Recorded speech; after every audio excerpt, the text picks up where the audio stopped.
안녕하세요. 대체 18기 3팀 발표 시작하도록 하겠습니다.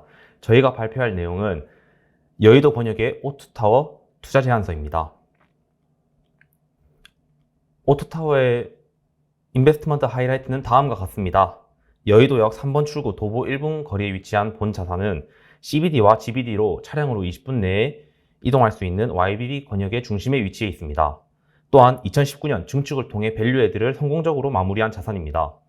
마지막으로 여의도 권역 자체의 개발 가능성과 맞물려 가치 상승의 여력이 충분한 자산입니다. 오투타워에 대한 설명을 드리겠습니다. 본 자산은 서울시 영등포구 의사당대로 83회에 위치한 자산으로서 용도지역 일반 상업지역에 위치해 있습니다. 98년에 사용 승인이 난 자산이며 연 면적은 13,267평으로 프라임급 오피스 자산입니다.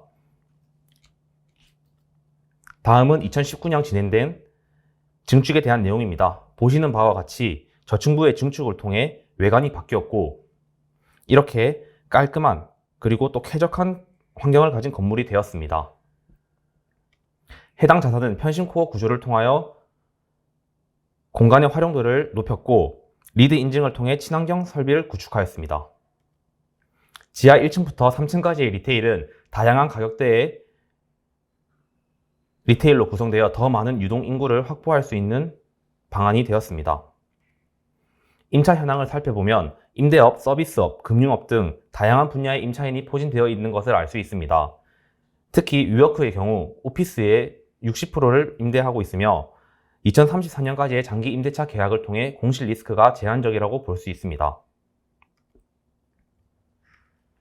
이번에는 입지 분석으로 넘어가 여의도 권역에 대한 소개를 해드리도록 하겠습니다.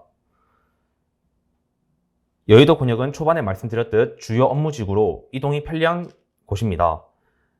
또한 여의도 환승센터는 대중교통을 통하여 수도권 전역으로의 이동을 용이하게 해줍니다. 상권과 관련하여서는 더현대 서울의 개장 이후 여의도 권역에 대한 방문객 수가 꾸준히 늘고 있습니다. F&B의 파인 다이닝을 보유한 본 자산에 유리한 상황이라고 생각할 수 있습니다. 교통의 개발 가능성도 전망이 밝습니다. 2030년 GTX B 노선, 2026년 신안산선 개통을 통하여 더 많은 인구가 유입될 수 있으며 복합 환승센터의 준공이 예정이라 교통에 있어서 상당한 호재가 예상됩니다. 여의도 자체와 관련된 개발 계획도 있습니다. 2040 서울 도시 기본 계획에는 여의도 금융 업무지구의 확장에 대한 계획이 나옵니다. 또한 용도 지역 체계를 새로 정비하여 다기능 복합적인 용도 지역으로 변화가 예상됩니다. 이러한 점은 본 자산의 가치 상승에 직접적이고 또 간접적인 영향을 줄 것으로 예상됩니다. 마지막으로는 22년 오피스 시장에 대한 분석이 있겠습니다. 22년 2분기 YBD 권역의 오피스 시장 공실률은 최근 10년 중 가장 낮은 4.5%를 보여주고 있습니다. 또한 보증금과 임대료 및 관리비의 상승률은 전 분기 대비 0.1% 상승하여 21년 2분기 이후 꾸준한 상승세를 이어가고 있습니다. 다음은 자본 조달 계획입니다. 오투타워 매입 당시 매입가는 적정했는지 그리고 자금은 어떻게 조달했는지 한번 살펴보겠습니다. 먼저 오투타워는 높은 캡레이스로 조달되었습니다. 장표를 보시면 서울 주요 권역 내 오투타워와 비슷한 시기에 거래된 사례들이 있는데요. 이 사례들이 3% 초중반대의 낮은 캡레이스로 거래된 것과 달리 오투타워의 경우에는 3.8%의 캡레이스로 거래되었습니다. 이는 오투타워가 평당 거래 가격 대비 높은 임대 수익을 안겨주는 자산임을 알려주는 바입니다. 하지만 캡레이스이 높은 만큼 너무 싼 가격의 자산을 매입한 거 아니냐, 자산에 문제가 있는 거 아니냐라는 의문을 품으실 수 있는데요.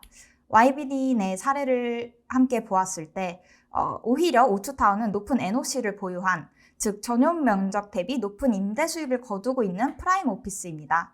또한 장표 맨 밑에 평당 매입가를 보았을 때 오투타워의 매입가는 그동안의 상승 추이에 적합한 매입가라고 볼 수 있습니다. 또한 오투타워가 거래됐을 당시에 YBD 내 평균 캡레이트는 3.7%로 오투타워는 이에서 아주 조금 상회했을 뿐 크게 벗어나 있지는 않습니다. 그렇다면 이 적정한 매입 금액을 어떻게 조달했는지 한번 살펴보겠습니다. 오투타워의 총 투자 금액은 3,600억 원이고 이 중에서 2,016억 원은 타인 자본으로 나머지 1,584억 원은 자기 자본으로 조달하였습니다. 조달 구조를 조금 더 자세히 보시면 타인 자본은 임대차보증금 60억 원, 한도대출 100억 원, 그리고 담보대출 1,856억 원으로 조달이 되었는데요. 선순위 담보대출을 보시면 LTV 60%에 고정금리 2.5%로 조달되었음을 확인할 수 있습니다. 그렇다면 이 LTV와 고정금리가 적정했는지도 한번 분석해 보겠습니다. 먼저 LTV와 관련하여서 오투타워와 서울 프라임급 오피스 거래 사례를 비교해 보았을 때 오투타워의 대출 LTV와 금리는 특별히 높거나 낮아 보이지 않습니다. 또한 저희가 오투타워 기존 투자 사례와 달리 더 높은 LTV를 사용했을 때를 가정해 보았을 때 기존 투자 사례보다 자기 자본 수익률은 높아지지만 후순위 대출 금리가 4.5%로 캡레이트보다 높기 때문에 수익성 측면에서 부정적인 영향을 미칠 것이라고 추정하였고, 또한 오투타워의 경우에는 이미 2019년에 밸류 애드를 진행했기 때문에 에쿼티 모집에 있어서 어렵지 않을 것이라고 생각하여서 오투타워를 60% LTV까지만 사용했을 것이라고 판단하였습니다. 금리와 관련하여서도 국고채 5년물 외에 오피스 담보대출 금리에 영향을 미치는 요인으로 공실률과 임차인 신용등급이 있는데요.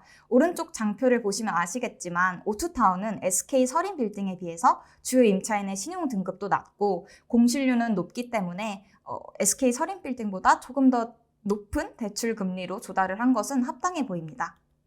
또한 현재 기준금리가 인상되는 추세에서 대출금리가 4% 초중반대로 책정이 되고 있는데요. 이러한 것을 고려해 보았을 때 2.5%의 조달금리는 상당히 낮은 금리로 조달한 것이라고 생각하실 수 있고, 또 2026년에 대출 만기가 도래하더라도 2024년 이후에는 현재 인플레이션이 정상화되면서 미 연준과 한국은행이 기준금리를 다시 낮출 것으로 예상이 되기 때문에 대출 금리나 이자 비용 상승에는 아무래도 제한적일 것이라고 판단하였습니다. 또 그렇다면 이제 엑싯 방안은 어떻게 될까? 또 저희가 케이스를 3가지 생각해 보았는데요. 케이스 2번 같은 경우에는 프라임급 오피스의 10년간 연평균 상승률이 4.56%인 것을 적용하면은 오투타의 경우 56%의 매각 차익이 기대되고, 또 신규 노선 개통에 따른 프리미엄 적용 시에는 매각 가치가 7,164억 원까지 추정이 됩니다. 또 추가적으로 현재 오투타워는 용적률을 800%까지밖에 사용하고 있지 않는데요. 이를 재건축하여서 1,500%까지 용적률을 상향시킬 경우에 IRR을 24%까지 기대해 볼 수는 있지만 오투타워가 2019년에 밸류애드를 한 것을 감안했을 때 실현 가능성은 높아 보이지 않습니다. 다음으로 보실 파트는 자본 조달 구조 파트입니다. 에쿼티 수익률 산정입니다. 앞에 제시된 장표에는 케이스별 ROE와 IRR이 각각 기재되어 있습니다. 수치를 확인하시면 확인하신 바와 같이 매각 가치가 상승할수록 리파이낸싱 과정에서 ROE가 감소하나 IRR은 증가하는 것을 확인하실 수 있습니다. 3팀의 에쿼티 투자 의견입니다. 금리 인상기임에도 캡레이 스프레드는 줄어들고 있으며 명목 임대료와 실질 임대료는 상승 추세에 있습니다. 오투타워의 경우 이미 공실률이 안정화 상태이기 때문에 NOI의 상승폭을 기대하는 것보다 YBD 개발 이슈에 따른 매각 차익 수익률을 극대화시킬 목적의 에쿼티 투자자들에게 더욱 매력적일 것으로 추정하고 있습니다. 오투타워의 경우 타 프라임 오피스 대비 낮은 LTV인 60%의 차입이 이루어졌으며 종별 수익증권을 통해 에쿼티 투자자를 모집해 투자가 진행되었습니다. 본건의 주요 임차인이 위워크의 20년 5월 종로타워 계약 파기로 인해 대규모 공실 리스크가 대두된 점이 LTV가 낮게 책정된 이유로 추정되고 있습니다. 과거 이 딜을 주관했던 삼성 SRA 자산운용의 경우 10년 보유 목표 매각 차익은 약 32% 수준으로 산정하였으며 일종 수익증권은 높은 ROE를 제시하며 배당 목적의 투자자를, 보통 2종 수익증권의 경우 ROE 대비 상대적으로 높은 IRR을 제시하며 매각 차익 목적의 투자자들을 모두 모집하는 전략을 구사한 것으로 추정하고 있습니다. 전월 말 오투타워에 투자했을 경우 다양한 투자 전략 케이스 중 가장 실현 가능한 전략은 저희는 리테넌팅으로 보고 있습니다. 현실적으로 가능한 전략은 리스트럭처링과 리테넌팅으로 저희는 판단을 했으며, 두 전략 중 NOI 및 매각가치 상승과 연관이 있는 전략은 임대료 계약 갱신과 같은 전략 과정을 통해서 리테넌팅 전략을 하는 것이 가장 실현 가능한 전략으로 판단하고 있습니다. 다음은 자금 조달 계획 수립입니다.